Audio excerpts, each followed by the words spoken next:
Hi guys, and welcome to a review of the Porsche 911 Targa 50-year design edition. No, edition Porsche Design 50-year design Porsche edition. That car, the one that they made 750 off. That's the one I'm driving. I'm driving number 9 actually. Can't remember the name. It's impossible.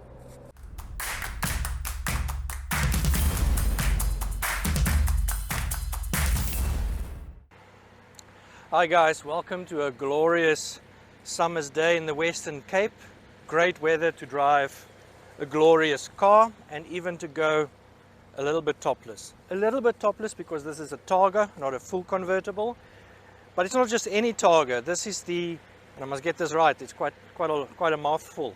This is the 911 Targa 50-year design edition to celebrate Porsche Design's 50th anniversary. Now, Porsche made only 750 of these cars. This is number 9 out of the 750. It's got a badge inside that says this is number 9 out of 750. So truly a special thing. And most of them come out of the factory looking exactly like this. There are a few options available, but it's stuff like ceramic brakes. You can get an upgraded sound system. But in terms of its overall aesthetic, this is what you get, and it's gorgeous. Now, as I said, this is a Targa. And for many people, you know, even myself included, I've often wondered why have a Targa in the Porsche 911 lineup when you've got the cabriolet and you've got the coupe. What does a Targa actually bring to the party? And I think to answer that question, you have to go back in history a little bit. In the 60s, when Ferdinand Porsche decided he wanted an open-top 911, there was a concern that the American market was going to ban convertibles outright because of safety reasons. And so they developed the safety convertible, or safety cabriolet, which became to be known as the Targa. And it had that iconic silver hoop at the back to protect you in the case of a rollover. So it was actually the very first open-top 911 and therefore very important to Porsche's heritage. And initially it did sell very well, right up to the mid-80s when you could even buy a turbo Targa. Can you believe it? From the 993 onwards, however, Porsche kind of lost their way a little bit with the design of the Targa. It became sort of a glorified panoramic sunroof. But recently they've rediscovered or gone back to their roots, and you can see it's far more in tune with what the original look was. You've still got that very prominent hoop at the back, and inside in this special edition you've got very fancy, very nice checkered cloth seats.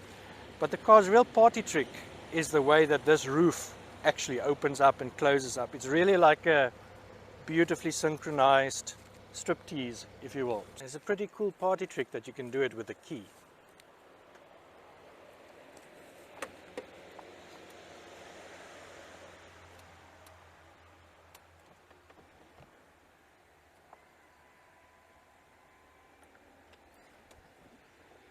That'll cause quite a scene at your local restaurant, won't it?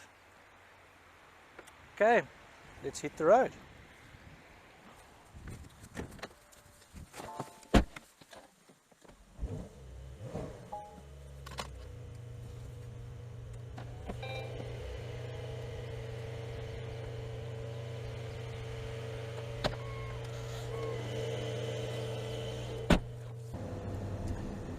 If you wonder why I'm driving at the moment very slowly behind the truck, why I'm driving with the roof closed, is I'm actually not a fan of convertibles, which is ironic since I've just bought one. I don't have the head for cabriolets, so a car like this to me is actually probably better, because it kind of comes across as a coupe. You have beautiful coupe lines, and you know, in that crisp winter morning when the air's cool and it's beautiful and you've got the mistiness sort of settling over the Western Cape, Then a convertible is really nice, but it's November and I don't have hair, so the roof will stay closed. I will open it a bit later to just sort of show you what the noise is like. Okay, we are blessed here in the Western Cape with some great driving roads, but I think the one that stands above all of them is the Franschhoek Pass. Beautiful surface, beautiful combination of sweeps and corners and hairpins and trucks. So let's hope I get a little bit of a gap so that I can at least let you hear this beautiful car sing. So obviously there are various modes to choose from, and I just want to point out, when you start the car up, it actually says GTS on the instrumentation. So very much a GTS based car. It's got the same flat 6 3-litre twin turbocharged engine in the back.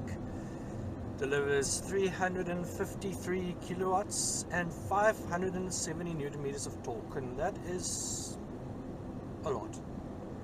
Obviously the car is a bit heavier because of its very complicated roof folding mechanism, and so there's, let's say, another person in the car with me, and I think I guess for a driving purist that is not ideal. However, Porsche being Porsche, I know that they rarely disappoint, and so I'm expecting to be enjoying, or will be enjoying, this drive.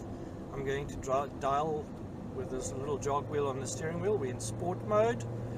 That activates the pipes so we can listen to some nice exhaust tunes, and for giggles I am going to switch on the spoiler, or extend the spoiler.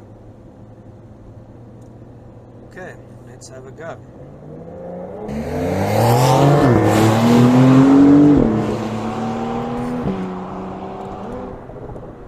Oh, nice bark there.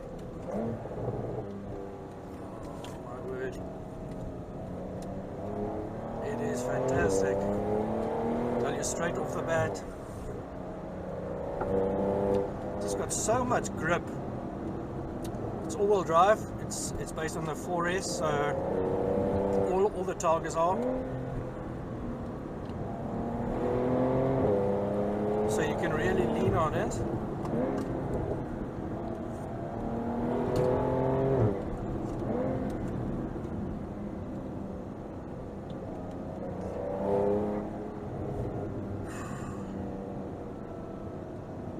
Beautifully precise steering, so nicely weighted. Porsche just knows how to do driver's cars. I don't know. In my more than 20 years now of being a motoring journalist, I've just never driven a bad Porsche, and it kind of becomes frustrating at some point. You feel like I know that it looks like we are all in Porsche's wallets for some reason, but they just don't make bad cars. Build quality is rock solid. I mean, you can cruise in this thing to work every day. It's comfortable, it's reliable. Now, what's not to like? Trucks, that's what's not to like again. Okay, here comes that fantastic hairpin.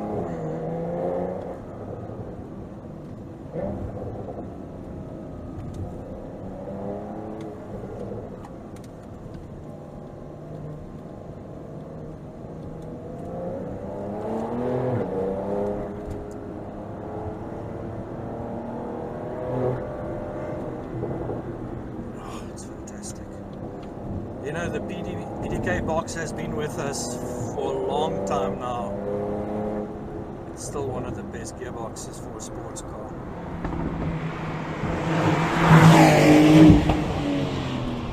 It actually feels not too slick. I do like a little bit of a mechanical feel in a gearbox, even when it's a flappy paddle one, and the PDK does that.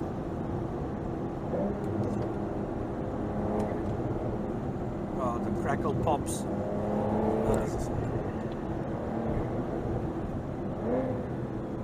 I don't think it's quite as loud as I remember the GTS being.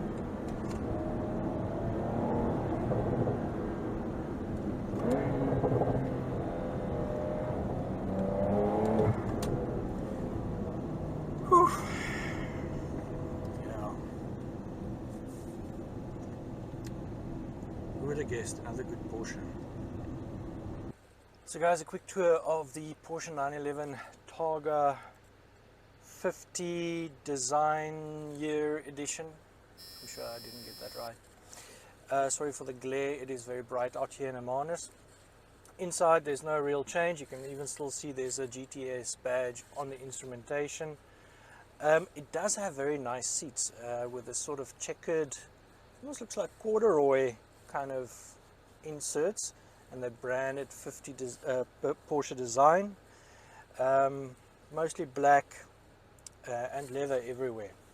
What I really like about modern Porsches is that it's got a very nice combination of modern tech. So you've got your touch screen, you know, with all the infotainment and accessibility and everything that you need. But then you've also got hard buttons down here for quick access, and yeah, you know, you still have, I just love the feel of these buttons. They just feel like they will last forever. It actually feels substantial. That's the exhaust button, by the way. It goes red when you press it. 5 dials in front of you, but in reality you've got 3 in front of you, because if you drive like I do, you can only see those 3. On the right you have your fuel gauge, which is quite an important one, I would imagine, but you can't see it. And on this side, the time, which is another relatively important one, but you can't see it. But time is over there, so it's not a big problem. Flappy paddles. You've got this jog wheel here to adjust your driving modes. You can even hear the change in revs, and so on. Otherwise, not much change in here, but it is really nice and very well made. It feels like a 3 million rand car, which it is. A lot of people have this idea that South Africa is this fantastic place for convertibles. It's actually not. South Africa is too hot for convertibles. Maybe I'm just too bold. But in my experience, convertibles only really work in winter and spring, really. So as you can hear, there's still some buffeting noise. You're never going to get away from it. Porsche has tried. They've done some aerodynamic tweaking, and there's a little flap that pops up on the windscreen header to sort of direct the air over the car, but you still get the buffeting noise, and it's a bit of a windy day as well, so can't be too harsh on it for that. But you know, you buy a Targa, that's kind of what you should expect. The other problem is that now that I'm starting to sweat, I want to put the roof up. But to put the roof up, I have to stop again. If you were to try and put the roof up and the system would allow it while driving, this has such a big scoop of a thing, window at the back. I think the car would do a back flip, back somersault or something. Okay, let's see if I can do this while I'm stopped at a traffic light. Do it. I'm going to look like a right idiot if the light goes green and I am stranded mid-erecting my roof. But seems to be doing it. Yep, and the light's still red. Win. So every new car kind of has to, I guess, finish on some sort of conclusion. And somehow I feel it's kind of pointless with this car. You know, when I'm driving this and I try to think about, you know, put my consumer hat on, what advice should I give people with this car? And I don't think it's that kind of car. Many years ago, Porsche made an advert, a very emotional advert, which I love very much, where they question, what would the world be like if everything was practical or made sense? Whether there would be place for a dreamer, and then you had the boy putting up the poster of a 996 Turbo in his bedroom. And I think this car really encapsulates that for me, that feeling. Yes, it doesn't really make practical sense. If you want to go topless, buy a cabriolet. It costs the same although you can't get it as a 50-year special design edition.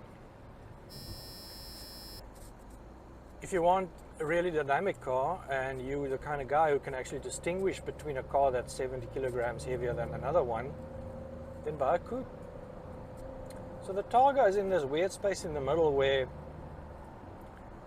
same price as a convertible,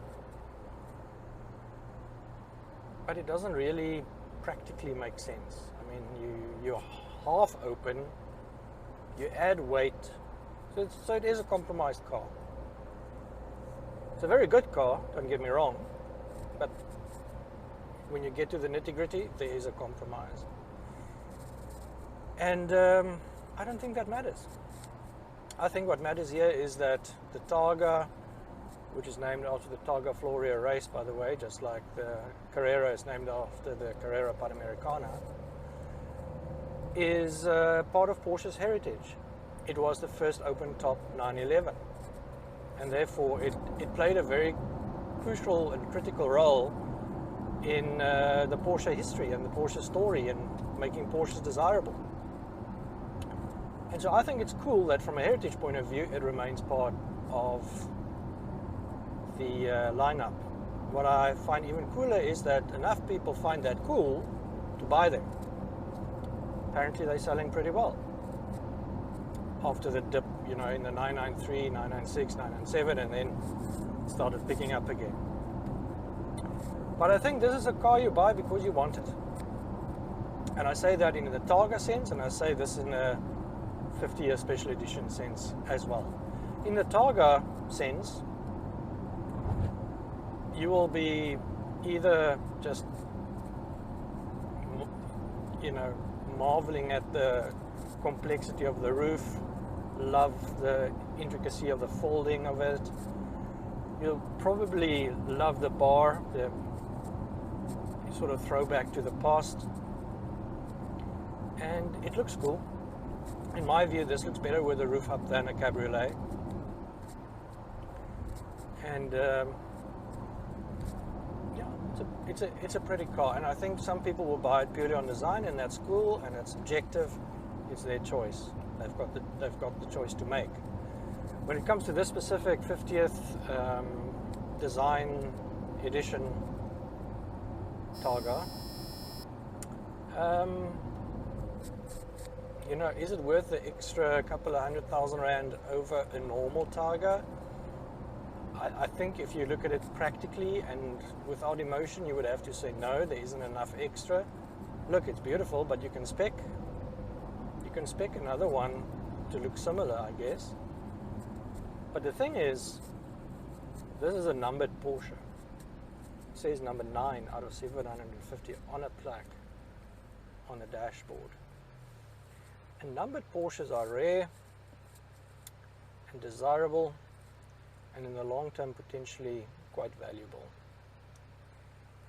So I would say this is not a car that you just buy because you want a Targa.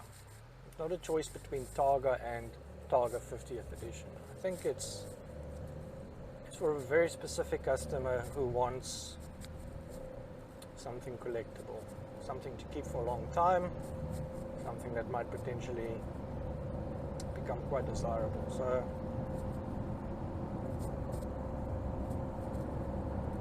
if you're in a position to make that kind of decision, or have to make that decision, you can just say that you're very lucky, because this is a fantastic car, again. Cool, thanks so much guys, thanks for watching. Recently hit 1,000 subscribers, that's awesome, I really appreciate the support, and here's to many more to come. I'm actually on my way to fetch a car that I've just bought. Very exciting day. Cheers.